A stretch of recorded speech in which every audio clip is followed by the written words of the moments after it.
आरंभ से प्रचंड तक, अस से उदय तक, शून्य से शिखर तक, अर्श से फर्श तक, संघर्ष से सफलता तक, गुमनामी से मनमानी तक का सफर कहीं ना कहीं आरसीबियंस ने तय किया है। नमस्कार साथियों, कैसे हैं आप सब? स्वागत है आपका। चलिए शुरू करते हैं।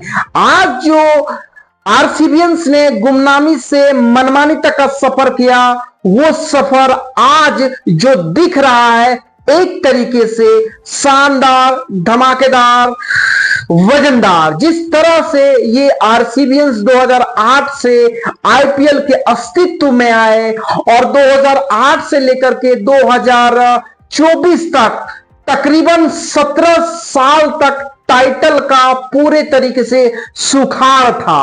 और जब रेगिस्तान में सुनामी आया, बवंडर आया, तो लगातार 2 ट्रॉफी के साथ आया। पहले आरसीबियंस को, बेंगलोर के खिलाड़ियों को, प्रशंसकों को बहुत बहुत बधाई। लगातार 2 साल ट्रॉफी पर कब्जा जमाने के लिए और अपना नाम ट्रॉफी पर लिखवाने और छपवाने के लिए। मैं कहना चाहूंगा कि बेंगलोर वो तीसरी टीम बन गई है जो लगातार 2 साल ट्रॉफी को जीती है। पहला जो टीम है वो चेन्नई सुपर किंग्स 2010-2011, दूसरा जो टीम है मुंबई इंडियंस 2019-2020 और तीसरी जो टीम बन गई है रॉयल चैलेंजर्स बेंगलुरु 2025 और 2026। शानदार सफर, लगातार 2 साल। आज का मैच जिस तरीके से बेंगलोर ने खेला, पूरे तरह से शुरू से ही दबदबा कायम रखा, चाहे वो बैटिंग हो चाहे बॉलिंग हो। कहीं ना कहीं इस साल आईपीएल का टीम भी खास करके बेंगलोर का शानदार रहा, चाहे वो बैटिंग डिपार्टमेंट हो, बॉलिंग डिपार्टमेंट हो, फील्डिंग डिपार्टमेंट हो। Everything was superb, outstanding, excellent. मतलब क्या बोलूं, बेंगलोर के लिए सब डिपार्टमेंट सही था। आज का मैच में बेंगलोर टॉस जीत करके पहले बॉलिंग करने का फैसला लेती है अहमदाबाद के मैदान में। उसके बाद गुजरात की टीम बैटिंग करने के लिए आती है और 20 ओवरों में 155 रन का स्कोर खड़ा करती है। पहले से ही पता था कि अगर गुजरात का टॉप ऑर्डर ध्वस्त हुआ तो ये गुजरात की टीम जो है खास करके बैटिंग में ये सिसकती हुई दिखाई देगी, लड़खड़ाती हुई दिखाई देगी। और ये टीम पूरी तरीके से लड़खड़ा गई, घबरा गई और पतन की ओर चली गई और मैच को हार भी गई। 20 ओवर में 155 रन, वो भी फाइनल में।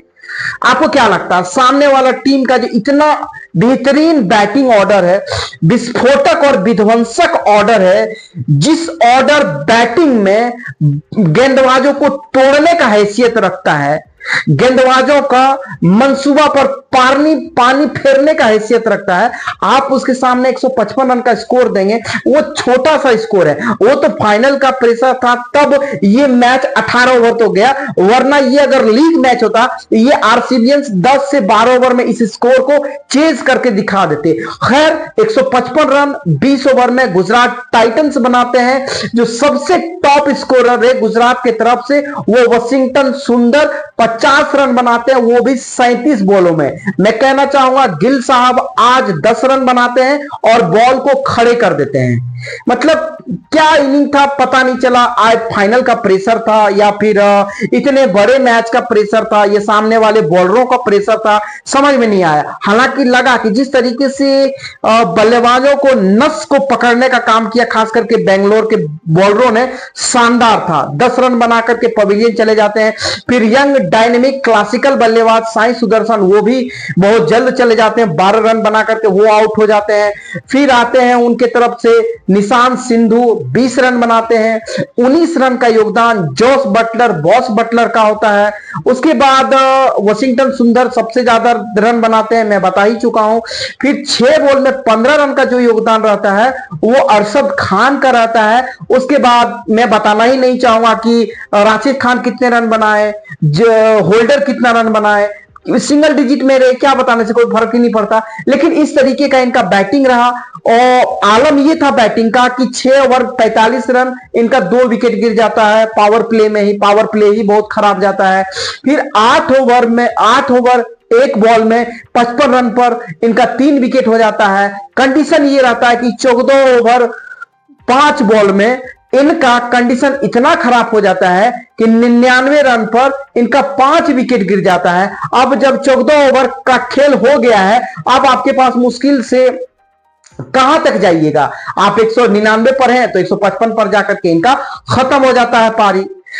अब इनके पास ऑप्शन भी तो नहीं है ना, ऊपर से टॉप ऑर्डर पहले से फ्लॉप हो गया जिस मैच में, वो तो राजस्थान के खिलाफ भी अगर डोनेमन फ्रेरा अगर कैच ले लेते साई सुदर्शन का तो वहां भी मैच खत्म ही था, लेकिन वो कैच नहीं हुआ, प्रेशर नहीं पड़ा और कुछ देर तक और खेल गए साई सुदर्शन, इसलिए मैच को अपने नाम कर लिए, वरना वहां भी पूरी तरीके से मैच से बाहर ही थे राजस्थान।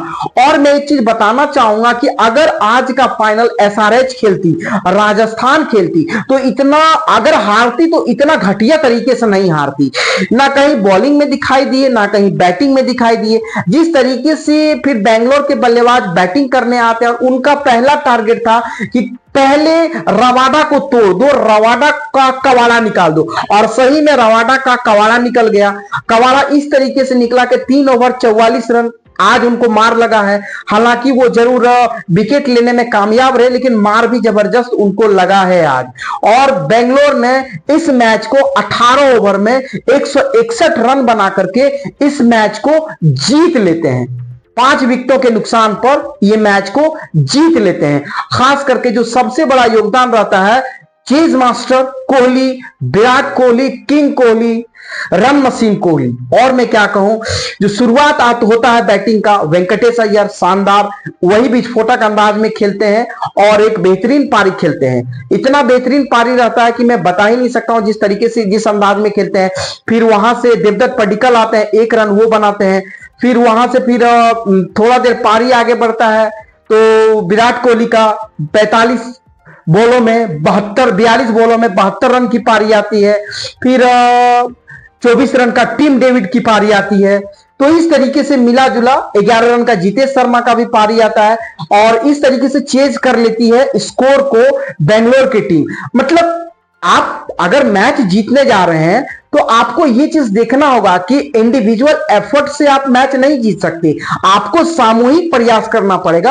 और मैं बताना चाहूंगा कि किस तरीके से सामूहिक प्रयास हुआ बेंगलोर की तरफ से। मैं बताना चाहूंगा किस तरीके से आज मैच को पकड़े रखा विराट कोहली ने, यह भी आप सब ने देखा। ये बड़े मैच का बड़ा खिलाड़ी किस तरह से है, मतलब कि एक लंगड़ाती हुई पैरों पर ये खेलते रहा, क्रैम्प्स आने के बाद भी और 9 चौके 3 छक्के लगाए, शानदार गगनभेदी छक्के, बल्ले की गर्जन और रन आधा दर्जन। मैं बताना चाहूंगा कि सामूहिक प्रयास बेंगलोर की तरफ से किस तरीके से हुआ, चाहे वो गेंदबाजी डिपार्टमेंट हो, बल्लेबाजी डिपार्टमेंट हो। पहले मैं बात करता हूं विराट कोहली का। इस पूरे टूर्नामेंट में 675 रन बनाते हैं, अपने टीम के लिए बहुमूल्य रन बनाते हैं। पिछले 6 सीजन से वो 500 से ज्यादा रन बना रहे हैं आरसीबी के लिए, और वो आरसीबी के लिए आज से रन नहीं बना रहे, 2008 से और 2026 तक रन बनाए हैं। अंगद की तरह एक पैर को है ना चट्टान की तरह गाड़ दिए हैं और बोल रहे हैं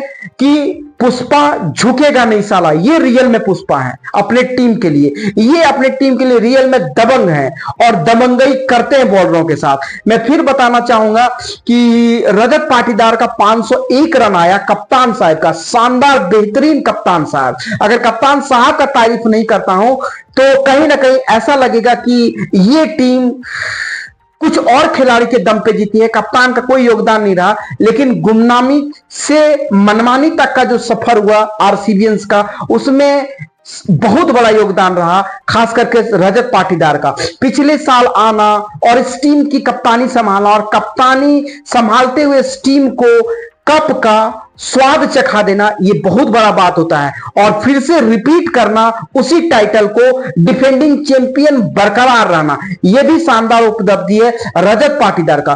क्या क्लासिकल बल्लेबाज है, उफ, इनका शॉट देखने में ऐसा लगता है कि कोई ज्यादा पावर जनरेट शॉट में करते नहीं है, खड़े खड़े टाइमिंग के साथ छक्का लगा देते हैं, मजा आ जाता है इनका बैटिंग देखने के बाद।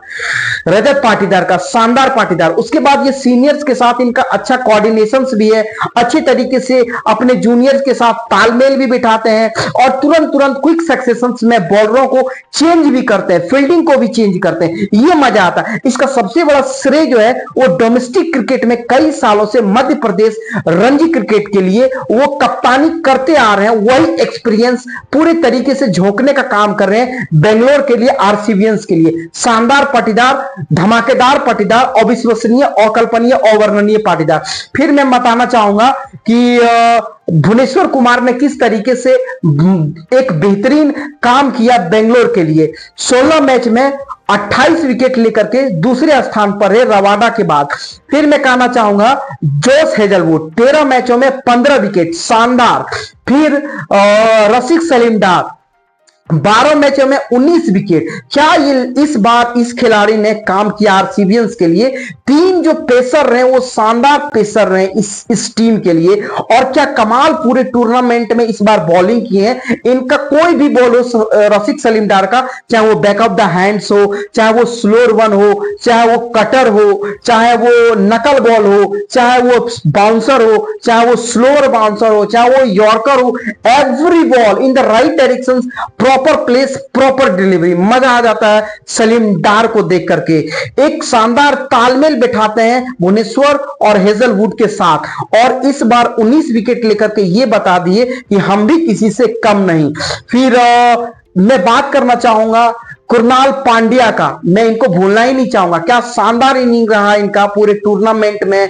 214 रन का इनका एक योगदान रहता अपने टीम के लिए। बैट से और बॉल से ये 14 विकेट लेते हैं, शानदार। वो इनिंग को कौन भूल सकता है। 73 रन का, 43 रन का और 41 रन का। 73 रन मुंबई के खिलाफ, वो कौन भूल सकता है। क्रूशियल पारी, मतलब क्रैम पैर में आ जाने के बाद फिर भी अपने टीम को जिताए हैं। गुजरात के खिलाफ वो 41 रन की पारी कौन भूल सकता है, और एसआरएच के खिलाफ 43। ये शानदार कुणाल पांड्या का भी रहा। कई बार कुणाल पांड्या की तारीफ नहीं कर पाते हैं हार्दिक पांड्या की वजह से, क्योंकि हार्दिक पांड्या कहीं ना कहीं महफिल को जमा लेते हैं और महफिल को लूट भी लेते हैं, लेकिन ये भी हार्दिक से कम नहीं है। ये नया निजात लेकर के आए कि एक बॉलर, एक स्पिनर हर ओवर में बाउंसर फेंक सकता है और बल्लेबाजों को बाउंसर से डरा सकता है। एक सरप्राइज एलिमेंट लेकर के आते थे हर मैच में ये शानदार पांड्या। तो इस तरीके का इनका एक योगदान रहा पूरे टीम के प्रयास से आरसीबियंस जीती है। और इस बार की टीम में कहना चाहूंगा कि पिछले बार से ज्यादा खतरनाक थी और शानदार सिलेक्शन रहा टीम मैनेजमेंट का खिलाड़ियों को चयन को लेकर के। शानदार। आज Virat Kohli man of the match बने, ये भी बहुत मजेदार रहा उनका इनिंग। मैं बताना चाहूंगा आज के बॉलिंग विश्लेषण, 4 ओवर में 29 रन देते हैं, 2 विकेट लेते हैं भुवनेश्वर कुमार। 4 ओवर 37 रन देकर के 2 विकेट लेते हैं हेजलवुड। 4 ओवर में 27 रन देते हैं और 3 विकेट लेते हैं राशिद सलीम डार। और जो सबसे बेहतरीन बॉलिंग आया आज उधर से गुजरात की तरफ से, 4 ओवर 25 रन देकर के 2 विकेट लेते हैं राशिद खान। एक समय ऐसा लगा कि 91 पर जब 4 विकेट हो गया था खास करके गुजरात बेंगलोर का, तो अब लगा कि गुजरात कहीं वापसी ना कर जाए और मैच को अपने नाम कर जाए और कहीं ना कहीं 2016 का इतिहास दोहरा दिया जाए। लेकिन 2016 का इतिहास नहीं दोहराया, क्योंकि किंग वहां खड़े थे, मैटर बड़ा था, किंग अड़ा था और किंग अपने मैच को ले गया। वो कहते हैं ना नरेंद्र मोदी जी कि India is a mother of democracy, लेकिन आज मैं फिर से कहना चाहूंगा Virat Kohli is a father of run machine, father of chase master, father of big matches. अगर मैं इन्हीं शब्दों के साथ अपने आप को स्टॉप करता हूं। अगर मेरा विश्लेषण पसंद आए तो लाइक शेयर सब्सक्राइब जरूर कीजिएगा, फेसबुक पर फॉलो भी कीजिएगा। जय हिंद, थैंक यू।